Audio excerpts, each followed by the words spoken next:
ஹாய்ப்பா. இந்த கீரைக்கு பேர் வந்து சைனீஸ்காரவங்க சொல்கிறதும் கவுக்கி, அப்புறம் இந்த ஒரு பேர் ஒன்று சொல்கிறாங்க. இந்த மாதிரி 2, 3 பேரில் இது அழைக்கப்படுது.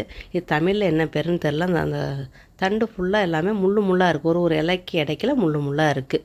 நான் இவ்வளோ நாளாக இது வந்து முள்ளு முருங்கைன்னு நினச்சிக்கிட்டு இருப்பேன். தவசி முருங்கை, முருங்கைக்கீரை, பசலைக்கீரைலாம் நம்ம எப்படி பிரட்டுறோம் அந்த மாதிரி பிரட்டிக்கிறவேன்.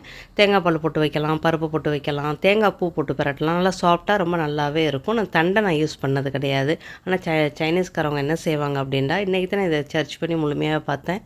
இந்த தண்டை வந்து நல்லா கழுவிட்டு கட்டி நல்லா அந்த தண்ணியில் இஞ்சி போட்டு அவிச்சிட்டு அந்த தண்ணிக்குள்ளேருந்து இந்த கீரையை கழுவிட்டு அதில் வச்சு முட்டை தவுஃபு எதுவும் போட்டு சூப்பு மாதிரி சாப்பிட்றாங்கப்பா. இது அவ்வளோ நல்லதுன்னு சொன்னாங்க. நம்மளுக்கு இங்கே வந்து டெஸ்கோ சூப்பர் மார்க்கெட்டில் இது கிடைக்கும். நான் வாங்கிட்டு வந்து செய்கிறது வழக்கம். நான் இன்றைக்கி எப்பவும் போல் இன்றைக்கி தேங்காய் பால் போட்டு பூண்டு வெங்காயம் போட்டு செஞ்சுருக்கிறேன்.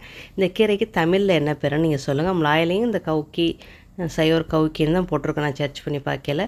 தமிழில் உங்களுக்கு இந்த பேர் தெரிஞ்சால் சொல்லுங்கள். நான் இவ்வளோ நாள் இதை முள்ளு முருங்கன்னு நினச்சிக்கிட்டு இருந்தேன். இதுக்கு வேறு எதுவும் பேர் இருக்கான்னு சொல்லுங்கள். அடுத்த பதிவில் சந்திக்கலாம்.